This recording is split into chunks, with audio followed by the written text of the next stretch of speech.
රස වා හදපු වස කසිප්පු රස එක පෙන්වන්න යන්නේ. මේකනේ දැම්මේ. ඒකනේ මහර වැඩේ කියන්නේ මේකේ කාලක් විතර ඉතුරු වෙන එක. ඉතින් ගාමු කියන්නේ බොමු මියා සුපරි බඩුවා මේ රස එක හොඳ එක ගුණ එක. ඔයා දැන් මේ නිසානේ. සරා මේ ඕකනම් කරන්න ලෑස්ති වෙන්න එපා.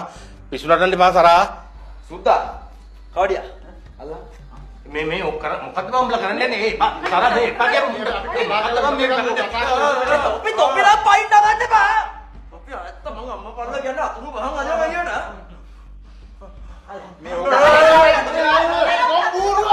මොකද්ද? නෑ ඕක කරොත් ඔයා මිනිමරුවෙක් වෙයි. යකෝ මම මිනිමරුවෙක් වෙයි කියලා මං දන්නේ නැහැ කියලා හිතුවද? මං දන්නවා මිනිමරුවෙක් වෙනවා කියලා. යකෝ අපි පාඩුවේ ඉන්නකොට හැමදාම අපේ වැඩවලට කෙලවන්නේ මොකක්ද? මෙන්න මු. තෝ අපේ පාඩුවේ ජීවත් වෙන්න දෙනවද කවදාද? මොකද්ද බං අපි උඩ කරපු වැරද්ද? ඈ? මොකද්ද කරපු වැරද්ද? කතා කරමු. මොකද්ද අපි උඩ කරපු වැරද්ද? කතා කරන්නේ. අනේ සරප් නතර කරපන්. ඔක නතර කරපන්. නෑ. අද මම මේක ගහන්න ඕනේ. අද මේක ගහලා සදාහටම මූ යන්න ඕනේ අපායට ආයේ කවදාවත් පවුන දෙන්න. ගාවි. අනේ අතර කරපන්. මං ඔය නවත්ත මං මම ඇත්ත කියන්න ඔක නවත්ත බං. වාදෙන් මන් නෙමෙයි. මම වහදාපු එක කියන්නම් උඹලට. මට උඹලගේ කසිප් වලට වහදාන්න කිසිම උවමනාවක් තිබුණේ නැහැ. ඒ උවමනාව තිබුණේ කැකුලට.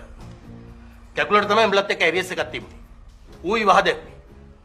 අම්මා පල්ල මම උඹලට කියන්නේ මම දන්නේත් ඕක පස්සේ. ඉතින් ඕක කලින් කිව්වනම් හරි. එහෙනම් දැනට මෙයා බේරුණා හරි. අදෙන් ගනින් ගෝල් එක. කැකුලට ගෝල් එකක් ගනි. ඕනේද?